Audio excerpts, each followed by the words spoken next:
It-tlieta tat-tieni ġimgħa matul is-sena, sena 2, qari mill-Evanġelju ta' San Mark, kapitlu 2, versi minn 23 sa 28.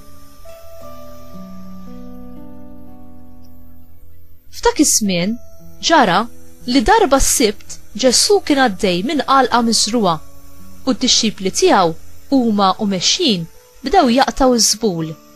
U l-Fariżej staqsewh: Ara, għaliex qegħdin jagħmlu dak li ma jiswiex nhar ta' sibt?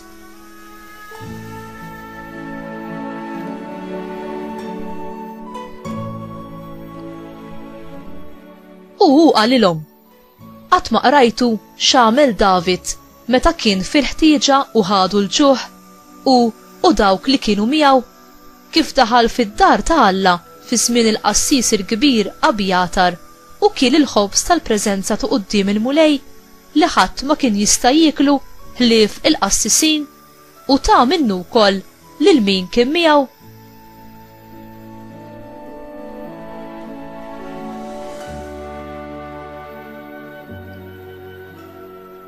U qalilhom: is-sibt kien magħmul għall-bniedem u mhux il-bniedem għas-sibt.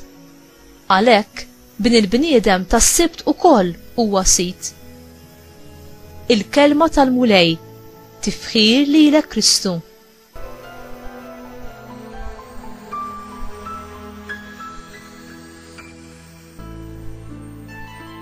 X'jitlob minna il-komandament qazzu jum il-mulej? Jew aħjar, x'inhi l-intenzjoni primarja wara dan il-kmand? Il-kapijiet reliġjużi ikkonfrontaw lil Ġesu fuq dan ir-rigward.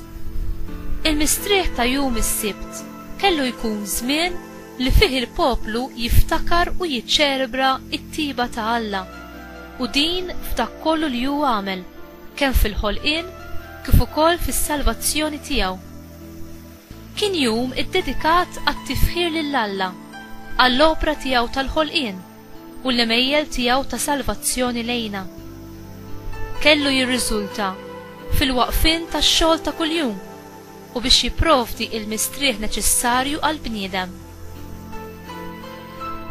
Id-dixxipli ta' Ġesu ġew imċanfra mill-kittieba u l-Fariżej, mhux għax bdew jaqtaw iż-żbul mill-leliqi u jikluh, imma għax kienu qegħdin jagħmlu dan f'jum is-sibt, il-jum imqaddes tal-Lut.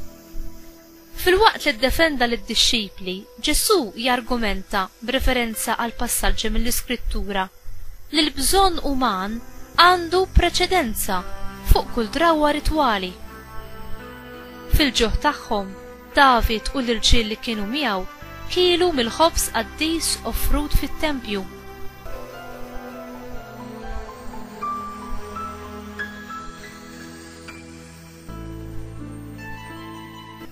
Fil-waqt li s-sagrifiċċji ritwali huma importanti għal Alla, il-ħniena u t-tiba bit-tweġiba għal bżonnijiet umani huma iżjed importanti.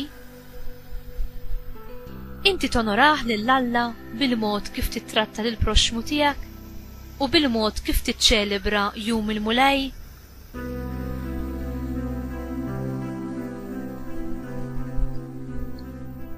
Mulej, għatina li nimxu fi triqatek, fejn hemm l-imħabba u l-erf, m'hemmx biża' u ignoranza, fejn hemm il-paċenzja u l-umiltà, m'hemmx l-arabja u lanqas dwejja, fejn hemm il-faqar u l-ferħ, m'hemmx la kilba u lanqas attakkamenti mal-affarijiet ta' din id-dinja, fejn hemm il-paċi u l-kontemplazzjoni, m'hemmx la l-bżonn u lanqas in-nuqqas ta' mistrieħ.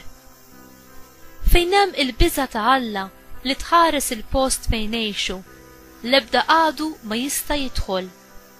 Fejn hemm il-ħniena u l-prudenza, m'hemmx la eċċess u lanqas ħruxija. Dan nafuh permezz ta' Ibnek Ġesu Kristu Sidna. Amen.